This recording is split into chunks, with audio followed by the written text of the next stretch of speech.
Hello guys, this is Lasya. Welcome to Suryavara family. రాత్రి అందరూ పడుకున్నాక దిండులో ముఖం పెట్టుకుని ఎవరికీ వినపడకుండా సైలెంట్గా ఏడ్చే క్షణాలు మీ జీవితంలో ఎప్పుడైనా వచ్చాయా? చుట్టూ 100 మంది ఉన్నా నన్ను అర్థం చేసుకునే వాళ్ళు ఒక్కరు కూడా లేరా అని గొంతు పగిలేలా అరవాలనిపించి ఆ బాధను దిగమింగుకున్న రోజులు ఉన్నాయా? ఉంటే ఈరోజు నేను చెప్పే ప్రతి మాట మీకోసమే. మనం బ్రతకడానికి గాలి, నీరు ఎంత అవసరమో తోడు కూడా అంతే అవసరం అనుకుంటాం. కొందరిని ప్రాణం కన్నా ఎక్కువగా ప్రేమిస్తాం. వాళ్ళే మన ప్రపంచం అనుకుంటాం. వాళ్ళ కోసం మన ఆత్మాభిమానాన్ని కూడా చంపుకొని బ్రతుకుతాం. కానీ ఏమవుతుంది? వాళ్ళకి మన అవసరం తీరిపోగానే ఒక పాత వస్తువును విసిరేసినట్టు విసిరేసి వెళ్ళిపోతారు. అప్పుడు అనిపిస్తుంది, నాలో ఏమైనా లోపం ఉందా? నేను చేసిన తప్పేంటి?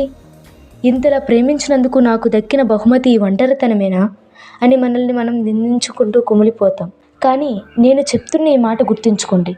ఎవరైనా మిమ్మల్ని వదిలేసి వెళ్ళారు అంటే దాని అర్థం మీలో లోపం ఉందని కాదు, వాళ్ళకి మీ విలువ అర్థం కాలేదని. ఆ దేవుడు లేదా ఈ ప్రకృతి మిమ్మల్ని కావాలని ఒంటరి చేసింది. ఎందుకో తెలుసా?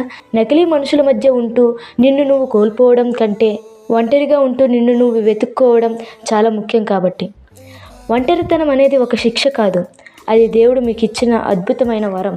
ఒక విత్తనం ఒంటరిగా చీకటి మట్టిలో పాతుకుపోయినప్పుడే అది మహావృక్షంగా ఎదుగుతుంది.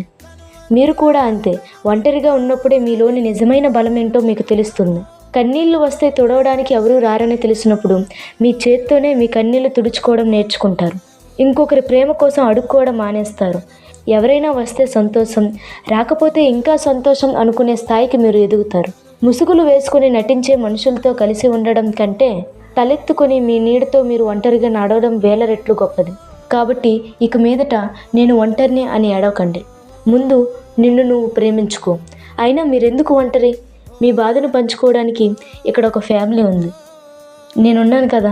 మీ మనసులో ఏ భారం ఉన్నా, మీరు ఎవరి వల్ల మోసపోయినా, ఏ కష్టంలో ఉన్నా కింద కామెంట్ చేయండి.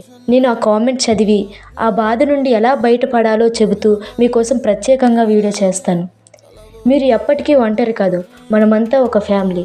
ఈ ప్రయాణంలో నేను మీకు తోడుంటాను.